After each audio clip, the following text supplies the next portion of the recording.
here at Tel Beit Shemesh, the ancient Judean city of Beit Shemesh.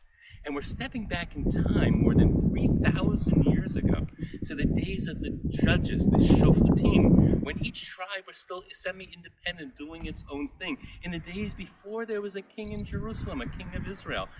And we're here down in the area of the tribal territory of Judah and the city of Beit Shemesh, which they had settled down into. Now, Beit Shemesh is in a valley.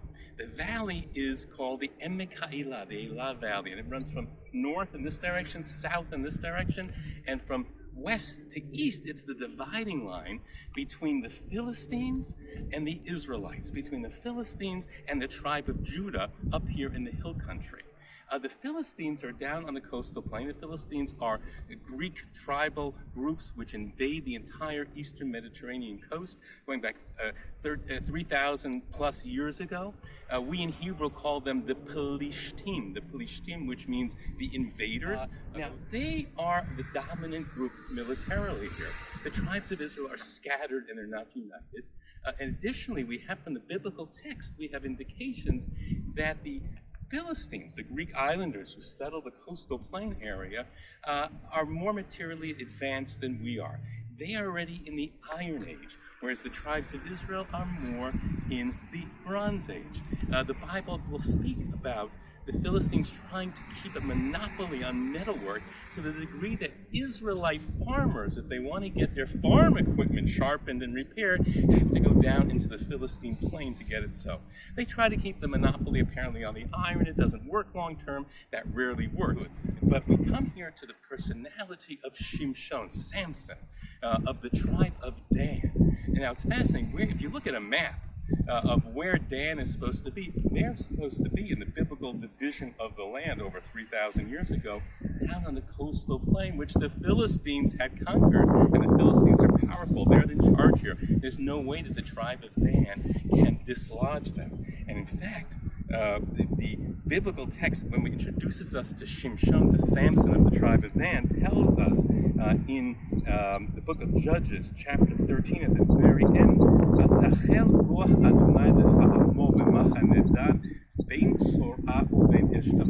and the Spirit of God was moving Samson with back and forth, like a heart beating, back and forth, back and forth. He was very restless. But it says, in the camp of Dan, between Sorah and Eshtaol, which is the area we see right behind us here where the hills are, whereas the people of Judah, the tribe of Judah, the Judeans, the Jews, are already settled here into cities, but the people of Dan, because the Philistines were living in their tribal allotment, could not settle down. They're still living in encampments.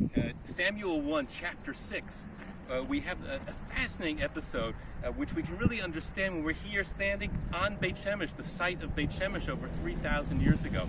If you recall your biblical history, the Philistines capture the Aron HaKodesh, the Aron HaBrit, the Ark of the Covenant, that the sons of Ehrlich took from Shiloh to the battle against the Philistines. And they take it captive. It's a talisman of the people of Israel, the God of Israel, and they bring it down to the cities of the Philistines. And in the biblical text, all sorts of misfortunes befall the Philistines because they have taken the Ark of the Covenant of the people of Israel, which is their connection to the God of Israel on some level. So the Philistines decide to return it. They decide to return it. They don't, they want to get rid of the curses. They want blessings now instead. And the biblical text tells us that the farmers of Beit Shemesh, just outside of town, they're out here in this area, and they suddenly see coming from the west, which we can see in this direction, from Timnah, from the area of the Philistine cities, a procession, oxes with a big a carriage behind it, a big wagon behind it, soldiers marching along, and it's the Ark of the Covenant coming that way. So we can stand up here, we can imagine the excitement, first of all with fear as they see Philistines coming towards them, and then they realize that what they're seeing is the Ark of the Covenant coming back to the people of Israel, and through this valley here that would have happened. Farmers of Beit Shemesh out here, they see it, that they're harvesting the grain out in the area, and the Ark of the Covenant, the Aron HaBrit, is coming towards us from the Philistines. When we speak about shoftim, judges, going back over 3,000 years ago to the days before there was a king in Israel, we sometimes get the wrong image in our head. We think judges, we think a courtroom, maybe black robes, a gavel. Judges, the shoftim, are really tribal leaders who lead their tribes in battle. And because we have lots of enemies, sometimes the tribes of Israel fighting each other in the biblical text, but more often we're fighting our external enemies, like the Philistines down on the coastal plain. We have the Ammonites and the Moabites and the Phoenicians, you name it. We got enemies we have to fight. So why are they called shoftim, judges? Because often, by dint of their leadership of the tribe in military prowess and in military activity, they also become the authority, and people come to them for judgment. It's not all of the shoftim like that.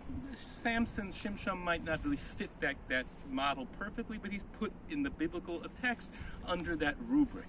So we have here, he's of the tribe of Dan, between the tribe of Judah, the tribes of Israel 3,000 years ago, and the Philistines, the more advanced militarily, Philistines down on the coast. Now the Philistines are ruling at the time of Samson, of Shimshon. So there's a lot of activity, economic activity especially, and social activity between Judeans and the Philistines and the tribe of Dan in their tents and their encampments, nomadic encampments in between. Now, one of the most exciting things is when you travel in Israel, the Bible comes alive. It doesn't only come alive because you're in the places where it's described, that's a piece of it, but also you can understand and see what they are seeing and what they are describing. And when you learn Bible here in Israel, it's different than learning in the classroom anywhere in the world. And one of the things, we come here to this spot. Beit Shemesh is up here on a hill. It's a high place. We're looking down into the Philistine plains, and we get to chapter 14 of Judges. And there's something so curious. Samson's going to be going down to Timnah, the Philistine city of Timnah, which is just down this way to our west. And the biblical text in chapter 14 in the Hebrew, we'll hear it in the Hebrew and we'll understand what it means in the English. Vayered Shimshon Timnata, Vaya'al, Vayaged le'aviv. Vayered Shimshon va'aviv bimo Timnata, Vayered Vaydaber le'isha, Vayered aviha, Vaya'al, Vayered, Vaya'al. Over and over again, what we get is Samson goes down to the Philistine Timnah, comes back up to his parents living here in the Beit Shemesh area near Tzorah and Eshtaol, where the camp of Dan is. He goes down to the Philistines. He comes up to the tribes of Israel, goes down to the Philistines, up to the tribes of Israel, over and over again in the stories of Samson. And the wordplay is not by accident. Wordplays in the Bible are never by accident. So the first piece we get is very simple. When you come out here, you understand we're here on the ridge of the mountains of Judah, which are here to our east, and down beneath us is the plains of the Philistines. So you got to go down to the Philistines, and you got to come back up to the areas under the control of the tribes of Israel. But that would have been okay. Once, twice, mention it. You got to go down, you got to go up. We get it. Standing here, we get it even better. But when you stand here and you do that, going down, going up, going down, going up, you understand that there's also another layer of the message here. It's not just the geographic reality. We're looking at the Philistines, we the Judeans up here in the hills, looking at the Philistines who are more materially advanced than we are, and yet we still manage to have a sense of superiority, if you will, of ethics and morals, of holiness. There's a sense when you go to the Philistines, you're not only going physically down, you're going spiritually down. And when you come back to the areas under the tribes of Israel, you're not just physically walking up the hill as you do here to get to Beit Shemesh in the area, you're ascending spiritually.